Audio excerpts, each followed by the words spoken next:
Los escándalos de la luz del mundo comenzaron mucho antes del arresto de su máximo líder. En 1942, el fundador Aaron Joaquín enfrentó acusaciones de inmoralidades con mujeres. Y en 1997, la Procuraduría Mexicana recibió quejas de abusos sexuales cometidos por su hijo Samuel. Las denuncias quedaron en el olvido y la impunidad. Moisés Padilla contó que este ataque a cuchillo en febrero de 1998 ocurrió luego de haber denunciado en la Secretaría de Gobierno de México que él y otros feligreses de la luz del mundo habían sido víctimas de abusos sexuales por parte de la máxima autoridad de esa iglesia. El argumento de la luz del mundo es este: si tú oyes algo que vaya contra la iglesia o contra el apóstol, estás ciego, estás sordo y estás mudo. Esa es la regla. Tienen propiedades, dinero, carros, fortuna en todo el mundo. Esta es la sede administrativa de la Luz del Mundo para la Ciudad de México y el centro del país. Las autoridades mexicanas descubrieron que Nazón Joaquín era el apoderado legal de esta y otras 4 asociaciones religiosas, mientras al mismo tiempo fungía como accionista en una inmobiliaria donde se invertían las ganancias de la iglesia. El dinero de los aportes de los fieles se depositaba en las cuentas de las filiales de la iglesia. Luego se enviaba a las jurisdicciones por región y desde allí llegaba a cuentas en las que Nazón tenía control directo. Esa creencia ha calado tan hondo en la psicología de los seguidores que siempre están dispuestos a aceptar lo que diga la familia Joaquín. Tú no puedes juzgar a un siervo de Dios, no es correcto. No puedes ni querer pensar mal de él. Algunos de los seguidores de la iglesia que se han atrevido a expresar su decepción han sido rechazados por sus familias. Josué Ventura, quien desde niño en Tijuana participaba en la iglesia, es uno de ellos. You know, family members from Mexico and some from the States just send me some awful messages.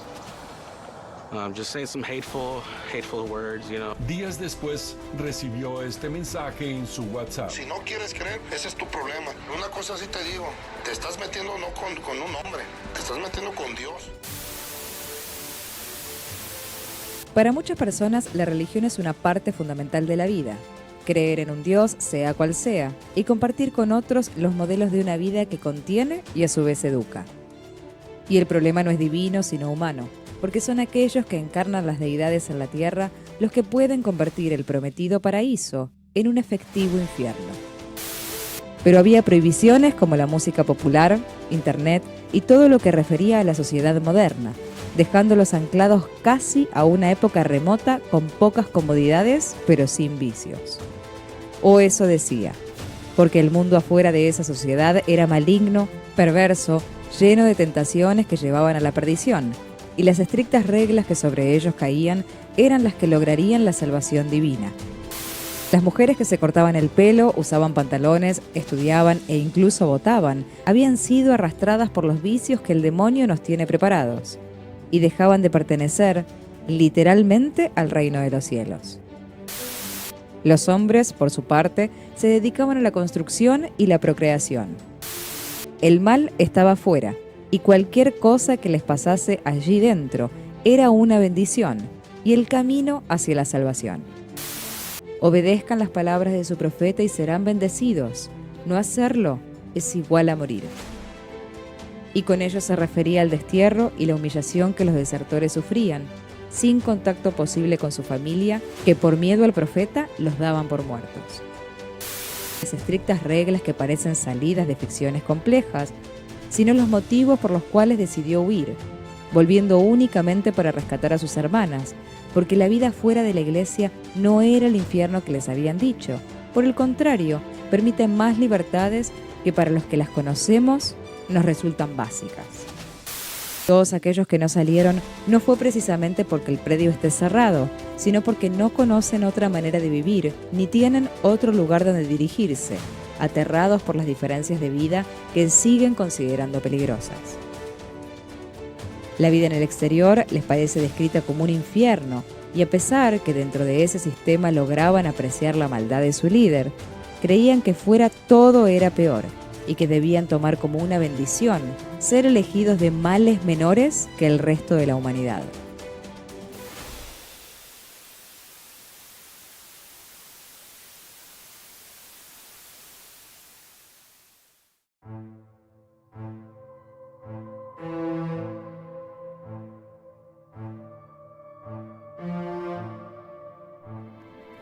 ¿por qué comencé de esta manera el video?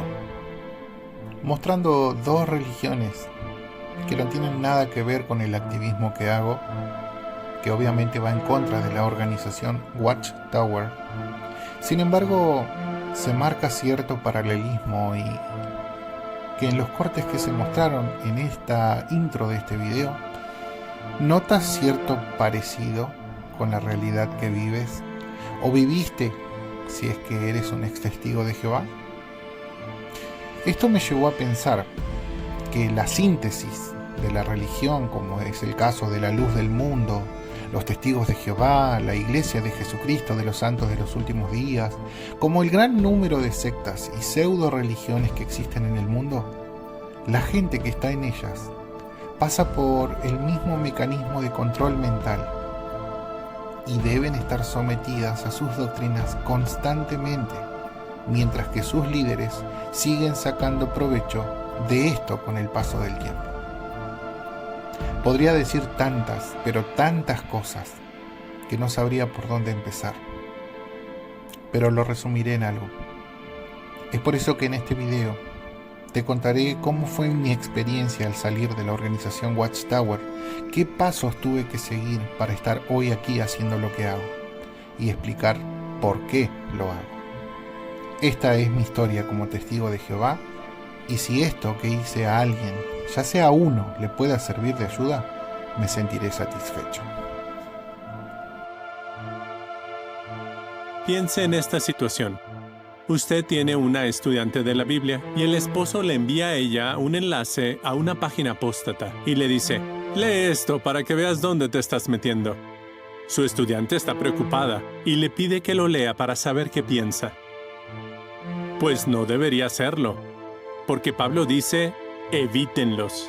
Así que no deberíamos leer información apóstata o buscar en las redes sociales para ver qué dicen de nosotros. Mi historia comenzó en la provincia del Chaco, el norte de Argentina. Después de la visita inicial de dos mujeres testigos de Jehová, mi madre acepta los estudios bíblicos que ellas le habían ofrecido. Yo, con la edad de 5 años, comencé a estudiar al poco tiempo con un joven y a veces con una familia un librito llamado Mi Libro de Historias Bíblicas. Este librito era en aquellos tiempos el primer manual con el que se daba estudio a los niños.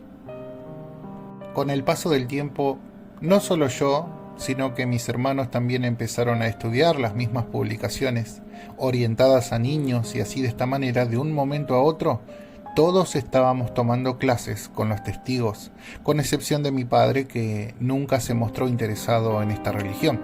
Pero aún así no ponía objeciones con este estudio bíblico que se nos brindaba en nuestra casa. Con el tiempo y un par de años solamente, la familia decide mudarse a Buenos Aires, lugar donde resido actualmente. Y aquí conocemos gente nueva, vecinos nuevos y, por supuesto, testigos de Jehová nuevos y una nueva congregación. A mí, por mi parte, me comienzan a dar estudio con un folleto llamado ¿Qué exige Dios de nosotros? Y mis hermanos, al ser un poco más chicos que yo, seguían estudiando el librito mencionado anteriormente. Este folleto, ¿Qué exige Dios de nosotros?, era un poco más sustancial en la información. Era como un paso previo a un libro color bordeaux llamado El conocimiento que lleva a vida eterna. Hoy en día ese libro tiene información desactualizada. No se recomienda su estudio, pero en aquel momento era alimento espiritual que provenía del mismísimo Dios. Obviamente que cuando digo que no se recomienda su estudio, me refiero a que existen libros un poco más actualizados al día de hoy, y no quiero que se me malinterprete, no es que sea mala la información, sino que hoy en día, y esto es un tema que voy a hablar en más cabalidad a medida que pase el video, los testigos de Jehová son conocidos por tener nuevas luces, nuevos entendimientos, que a medida que pasa el tiempo ellos van poniendo condimentos a la, por así decirlo, a la información que antes, en un tiempo se creía y hoy en día no. Y eso lo vamos a ver más detallado en los próximos minutos.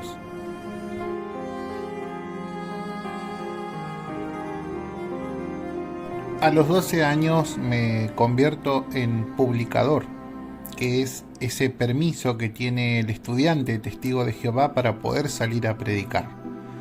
En un principio un poco temeroso, obviamente, porque todo joven a esa edad siempre tiene miedo de que sus compañeritos de la escuela puedan llegar a verlo mientras hacía la predicación. Entonces, pero quizás un ferviente deseo de poder servir a ese Dios que toda la congregación animaba a los jóvenes a que puedan servir, hacía que obviamente las ganas sean más fuertes en ese momento de lo que podría llegar a sufrir en base a las burlas recibidas si algún compañerito me veía.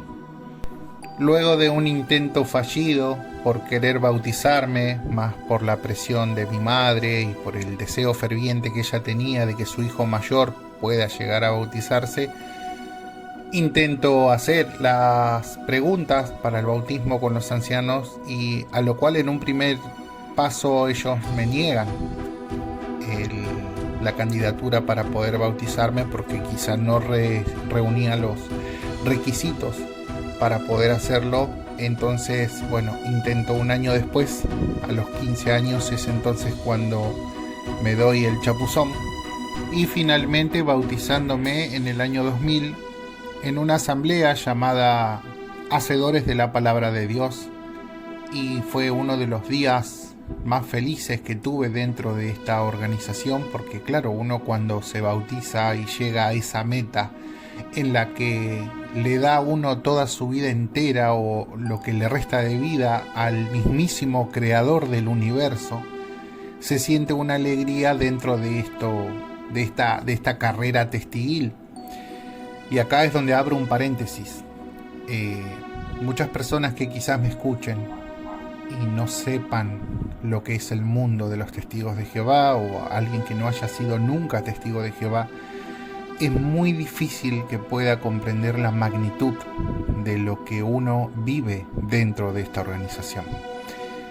Quizás uno pueda llegar a acercarse un poco en empatía, pero si uno nunca vivió lo que es ser testigo, qué es lo que se siente al bautizarse, qué es lo que se siente quizás si te censuran o te expulsan, cuál es la sensación que uno siente al entrar al salón del reino y sentir las miradas en la nuca de qué es lo que dirán, porque la vida del testigo de Jehová está llena del qué dirán, tratando de buscar una apariencia, una vida completamente superficial, rodeada de sonrisas falsas o de una aparente vida de bienestar.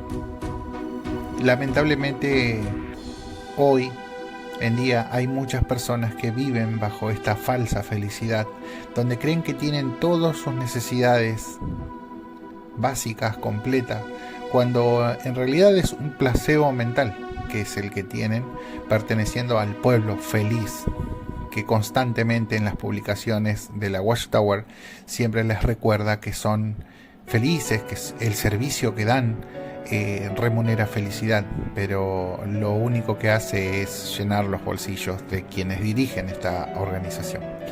En fin, entonces yo me sentía así, de esta forma, me sentía como alguien que está aprovechando toda su juventud y que de ahí en adelante iba a ser la vida color de rosa para mí.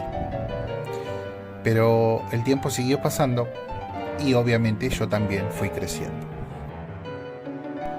En esta etapa de adolescencia traté de llevar la mejor vida posible, cuidando los aspectos de un joven sano en cuanto a vida moral se refería, esforzándome por cumplir el requisito de horas en la predicación, de ajustarme a las necesidades de la congregación, hacerme disponible en todo lo que se requiera, ya sea en la organización, en la congregación, como en los hermanos o hermanas.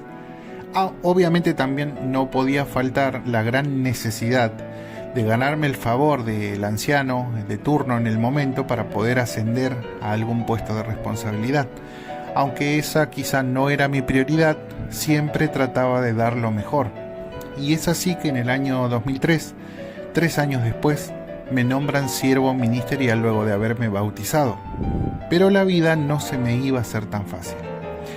Mis padres habían pasado recientemente por un divorcio para ese entonces, por lo que tuve que renunciar al año siguiente a esta asignación, porque se me hizo muy pesado poder hacer el papel de hermano mayor y de mamá también, ya que mi madre se había ido del hogar. Y entonces con el tiempo empecé a trabajar, luego me independicé cuando mis hermanos crecieron un poco más, y viviendo solo y fuera de las reglas que me habían inculcado, conocí gente nueva, amigos nuevos, esa gente a la que la organización llama gente mundana.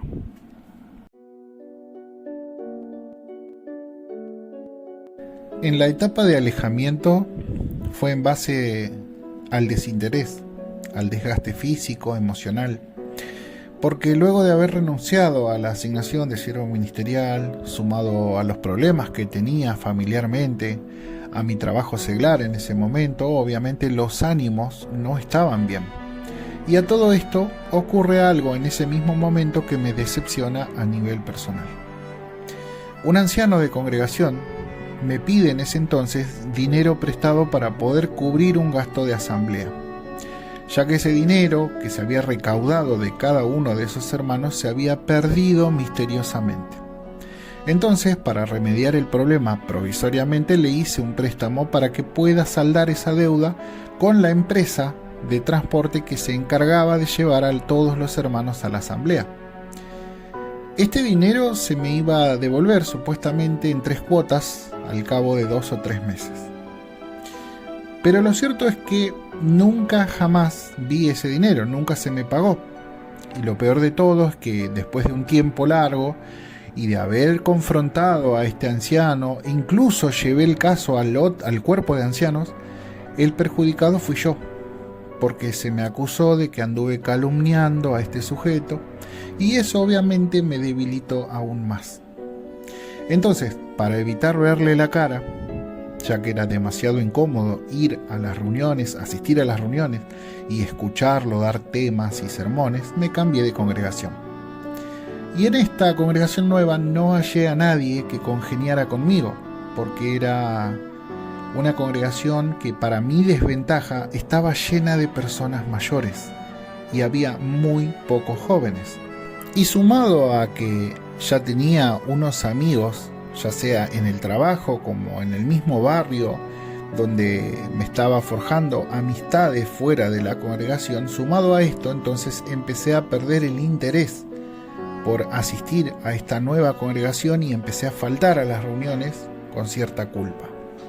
Esta culpa que sentía se debía precisamente a todo lo que había aprendido en mi vida hasta ese entonces. Esto estaba haciendo estragos en mi conciencia, ya que haber aprendido en esta organización cosas como la culpa no es de Jehová, errar es humano, no somos seguidores de hombres, Jehová nunca nos deja, sino somos nosotros quienes le soltamos la mano, etcétera, etcétera.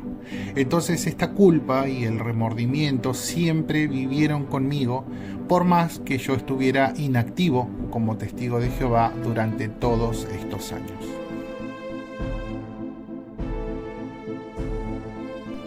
Pasaron los años y yo, estando alejado de los testigos de Jehová de forma inactiva, conozco a la mujer que hoy en día es mi esposa. Mis hermanos, que nunca habían dejado de asistir a las reuniones, aún así seguían dirigiéndome la palabra y de vez en cuando trataban de darme ánimos para que yo volviera a la congregación, a la organización. De forma tal que cuando cada vez que me hablaban de volver, sentía nuevamente esa culpa. Siguieron pasando los años y llegó la pandemia del COVID-19. La culpa de haberme alejado del único pueblo acepto a Dios fue peor cuando mi esposa en ese entonces empieza a tomar clases de la Biblia por medio de videoconferencias. De esta manera quizá era cuestión de tiempo de que yo me decidiera a volver. Más aún cuando mi madre en una de esas ocasiones me dijo esas palabras que resonaron muy fuerte en mí en aquel entonces. Jehová te está atrayendo nuevamente a través de tu esposa. Y con el tiempo, en cuestión de meses solamente, accedí al estudio bíblico nuevamente y esta vez con un anciano de congregación. Y aquí es donde nuevamente vuelvo a encontrar esa esperanza que ya llevaba perdida durante varios años, que había dejado en el camino, esa esperanza de vivir eternamente en el paraíso aquí en la tierra. Volver de nuevo a estudiar la Biblia con los testigos de Jehová es como que abrió un camino para que pudiera volver a ese lugar donde quizás nunca tendría que haberme ido. Me sentía tranquilo, me sentía nuevamente como en esa arca espiritual. Pero en este año, el año 2020, 2021 y 2022, que fue el tiempo que mayoré como testigo de Jehová, mediante videoconferencias, mediante esas conmemoraciones, fue un momento en que quizás no solo me pasó a mí, quizás a varios testigos de Jehová, de que al estar confinados, cada uno en nuestro hogar por el tema de la pandemia, se hicieron muy populares los videos virales que constantemente se veían por el típico aburrimiento que uno tenía por estar tantas horas encerrado. Me topo con un video, no recuerdo cuál fue en este momento, pero sí me llamó la atención que era una especie de un top 5 de las 5 peores cosas que se pueden saber de los testigos de Jehová o algo así. Y me llamó la atención. En un momento es como que sonó una alerta en mi cabeza y dije, no tengo que ver esto porque esto es algo que habla mal o habla en contra de la organización de Jehová. Entonces lo saqué. En un principio lo saqué al video, traté de no pensar en eso, pero como dice el dicho, la curiosidad mata al gato. Entonces después volví a buscar ese video y lo encontré y me digné a verlo. Aquí es donde abro otro paréntesis y quiero enfatizar el por qué en un principio yo decido no ver el video, y es justamente por el miedo que un testigo de Jehová tiene a cuestionar las doctrinas de la organización, ya que tiene implantado en su cabeza todo testigo que no existe nada más puro que la organización. Por lo tanto, es inconcebible poner en duda lo que un testigo aprende durante toda su vida. Poner en tela de juicio tales aprendizajes conlleva ir en contra de Dios mismo, un pecado que la organización constantemente les recuerda a todos los adeptos es imperdonable.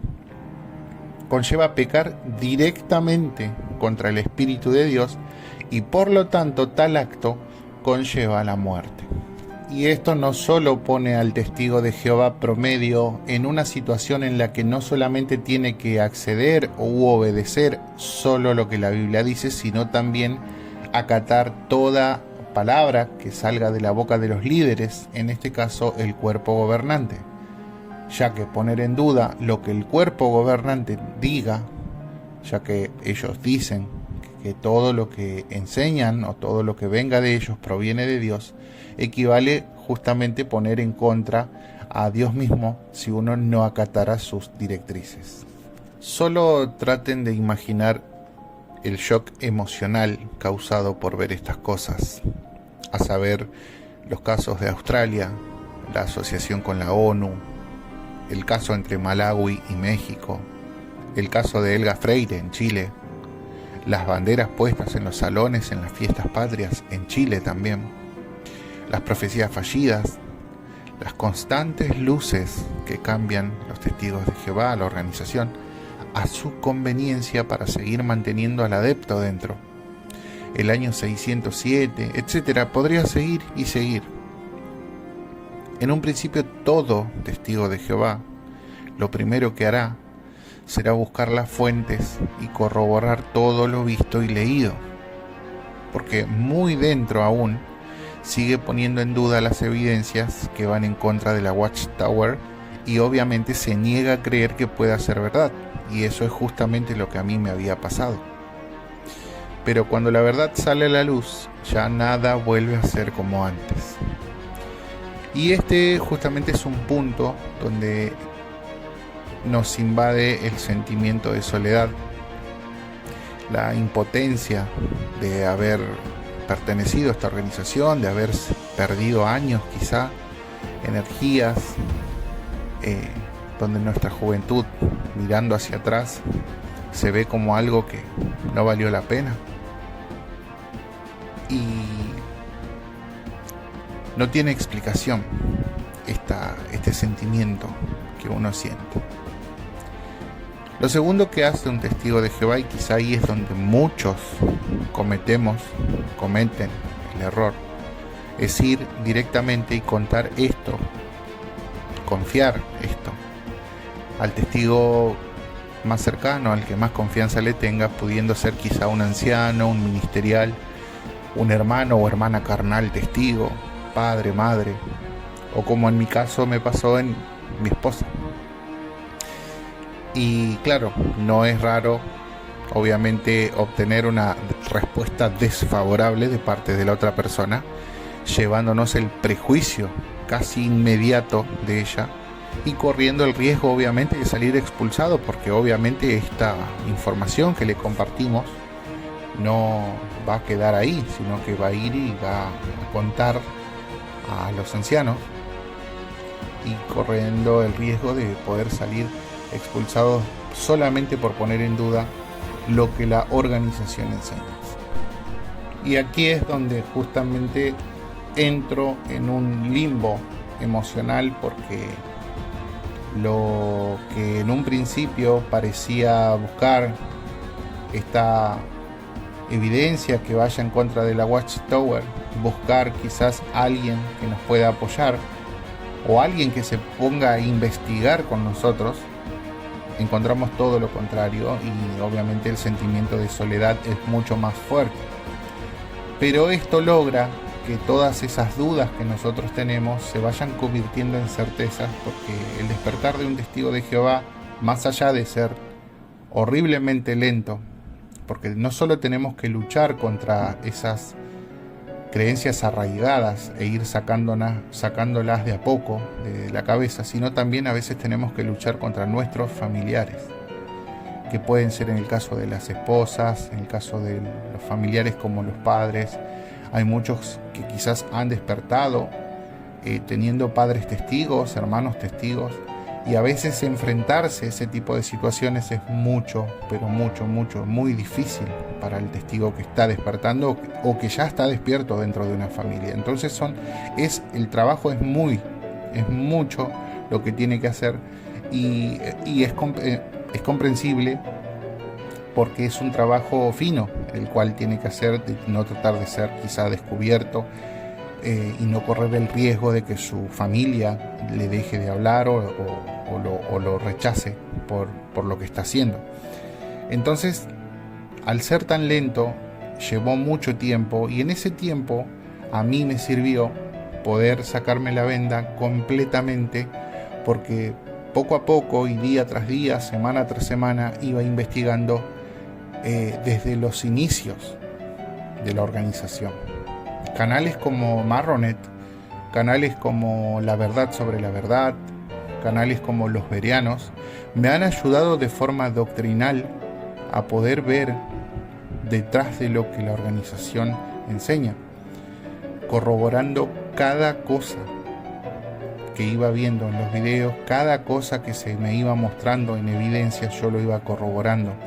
Y eso es justamente lo que todo testigo que está despertando tiene que hacer para poder sacarse las dudas completamente, porque si no lo hace, va a quedar ahí una incongruencia emocional, mental, donde no va a poder quizás sacarse las dudas completamente. Entonces yo animo a que aquella persona que esté despertando lo pueda hacer y sea objetivo en la investigación, porque no se puede tapar el sol con un dedo, como se dice acá. O sea, uno no puede buscar una justificación a lo injustificable. La verdad es la verdad. Así que bueno, esto es lo que a mí me ayudó para poder sacarme la venda de los ojos de estas doctrinas.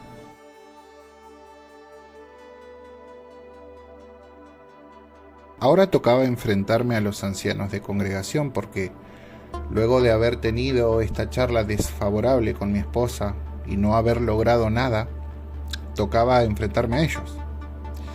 Al que primero hablo e informo esto es a la persona que más cercano tenía. No tenía quizás un anciano en específico, sino al primero que me contestó un mensaje de texto. Entonces, me comunico con él y accedo a una reunión. Esta reunión obviamente era por Zoom. La pandemia ya estaba casi ya terminada. El confinamiento de estar encerrados en casa ya estaba terminando. Las reuniones ya se habían abierto al público con ciertos cuidados, como por ejemplo mascarilla o barbijo. Entonces, la primera reunión que tengo es por Zoom, a lo cual no fue una charla que quizá fuera satisfactoria para mí, porque quizá me hubiera gustado que haya sido en persona.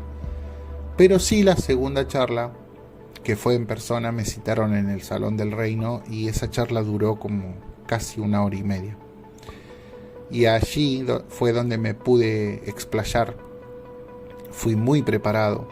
Todo lo que había investigado, todo lo que había investigado, me sirvió como una especie de armadura para ir preparado con la información que yo mismo había investigado, tenía en mis manos todo el arsenal de información para poder tirárselos a ellos y ponérselos sobre la mesa y decirle: es por esto que yo tengo dudas con respecto a la organización. Claro, fueron pruebas que ellos ni siquiera quisieron verlo. Entonces, ahí es donde, en un primer punto, digo yo, que los ancianos no están para ayudar. Porque si ellos ayudaran, primeramente tienen que poner en primer lugar cómo se siente la persona que tienen enfrente, cuál es el problema que está pasando la persona que tienen enfrente. Y si el inicio del problema radica en la información que tiene en sus manos, mínimamente lo que tienen que hacer es ver si esa información es real o es falsa. Pero ellos, al ver que va en contra de la organización Watchtower, se niegan desde un principio a verla porque ya la tachan de apostasía. Entonces no están capacitados, por más prestigiosos que sean en la organización o en la congregación, no están capacitados para ayudar a alguien que pone en tela de juicio lo que la organización diga. Si uno de ellos quizá pusiera en duda lo que la organización dice y accede quizá a leer la información que una persona está llevando que va en contra de la organización, ya es mal visto por el cuerpo de ancianos, por sus colegas, compañeros, y obviamente va a ser castigado, va a ser reprendido por el mismo cuerpo de ancianos. Sus propios compañeros se van a poner en contra. Entonces es un círculo en el cual uno, al ver todo esto, se da cuenta de que no va a encontrar la solución, y todo esto obviamente desemboca en una pérdida de tiempo. Y esto fue de forma tal que yo, al darme cuenta de que no iba a ningún lado, que los ancianos no iban ni siquiera a corroborar lo que yo les dejé, me di cuenta de que estaba perdiendo mi tiempo. Por lo tanto, sabiendo que era un caso perdido, yo mismo me abro como testigo de Jehová, diciéndoles de que no estaba dispuesto a seguir siendo testigo. Por lo tanto, no quería ser cómplice de todo lo que había investigado y ser cómplice siendo como tal un miembro de esta organización. Por lo tanto, le pedí, llevándoles primeramente una información donde la misma organización, de hecho lo voy a poner en pantalla, donde hay un artículo donde habla cómo uno puede dejar de ser testigo de Jehová. Entonces esa captura fue la que a mí me sirvió para que de una forma quizás no tan violenta, como en algunos casos sí pasó, donde muchos que han despertado se sintieron perseguidos por el cuerpo de anciano y le han hecho tantas cosas horribles, a mí me sirvió de esa forma de jugarle con sus propias cartas. Entonces, mostrándole esa captura, le dije, yo quiero llevar los pasos correctos de cómo se hace siguiendo este artículo como ejemplo. Quiero dejar de ser testigo de Jehová.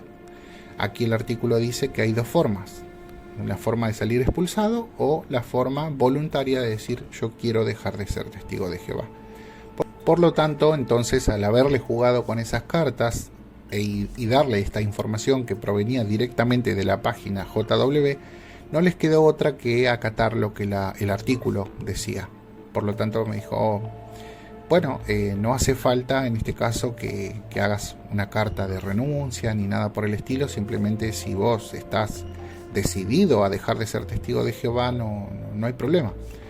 Nosotros te vamos a aceptar tu solicitud y bueno, se va a hacer tu anuncio públicamente para que toda la congregación sepa que vos vas a dejar de ser testigo de Jehová. Bueno, a lo cual accedí, le dije que sí, que no había problema y me fui. Lo saludé y me fui. Un día antes de yo ser anunciado de que de que definitivamente iba a dejar de ser testigo de Jehová, en un estado de WhatsApp, ya que tenía a la gran mayoría de la congregación los tenía agendados en mi celular, no había borrado a nadie aún, en un estado de WhatsApp escribo para que todos lo puedan ver, todos estos testigos lo puedan ver, mi renuncia oficial a la organización. Esto lo hice solamente con el fin de que ellos sepan de que yo de forma voluntaria me fui. Porque claro, cuando uno deja de ser testigo desde la plataforma, desde el momento en que uno deja de ser, se dice tal persona, en este caso yo, dejo de ser testigo de Jehová, pero no explican el por qué, no dicen cómo, ni por qué, ni cuándo, nada, no dan ningún tipo de explicación. Solamente dice tal persona ha dejado de ser testigo. Y comúnmente siempre se piensa de que es por quizá algún pecado grave que uno pueda llegar a cometer, como en el caso del adulterio, la fornicación. Entonces, como no quería quedar con esa duda, de que todos tengan esa duda, entonces he decidido, en base al bien de mi persona, para que ellos puedan saber de forma oficial y de mi boca, de que yo estaba renunciando voluntariamente a ser testigo de Jehová. De esta forma quedó oficialmente desvinculado a la organización. Pero después de haber pasado por tanto y ponerme a pensar en las miles y miles de personas que están padeciendo ostracismo, aquellas que constantemente estaban siendo hostigados por parte de algún cuerpo de anciano, tenía que sumarme a las filas de aquellos que son la voz de los que no pueden hablar. Estaba en mis manos poder dar mi granito de arena a la causa, y al estar completamente convencido de que la organización Watchtower no es la religión verdadera como ellos ostentan ser, escondiendo lo que son, entonces había que poner manos a la obra para sacar a la luz todo lo que ellos ocultan u ocultaron a lo largo de su historia.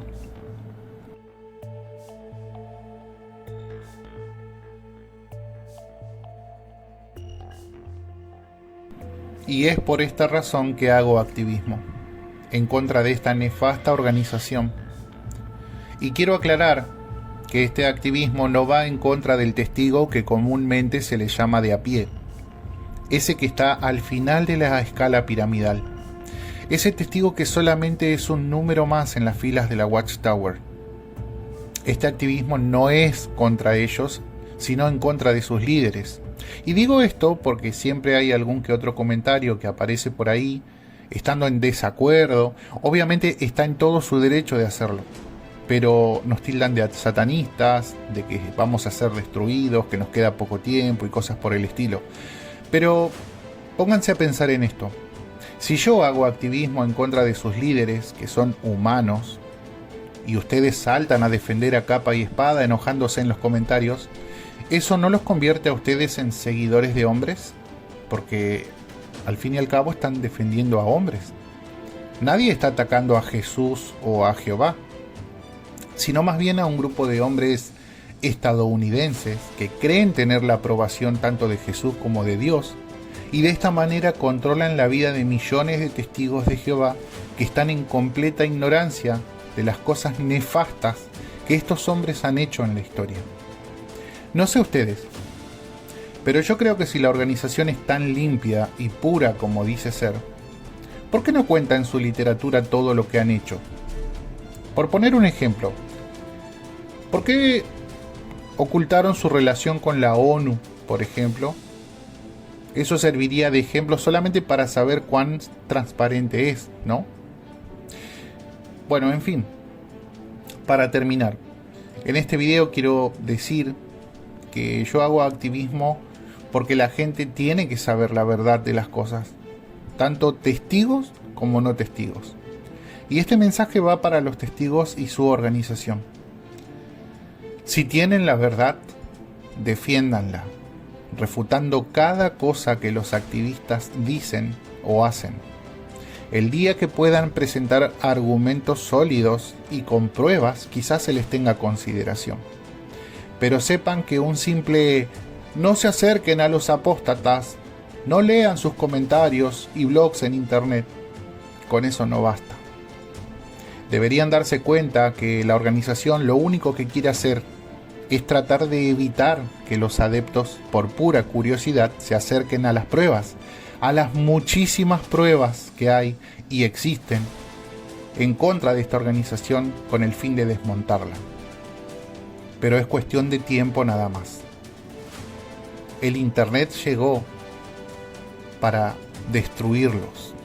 El acceso a la información hoy es tan fácil que lo único que le queda es poco tiempo, pero no a nosotros, sino a esta organización. Sin más que decir, nos vemos en un próximo video y les deseo buena salud a ustedes.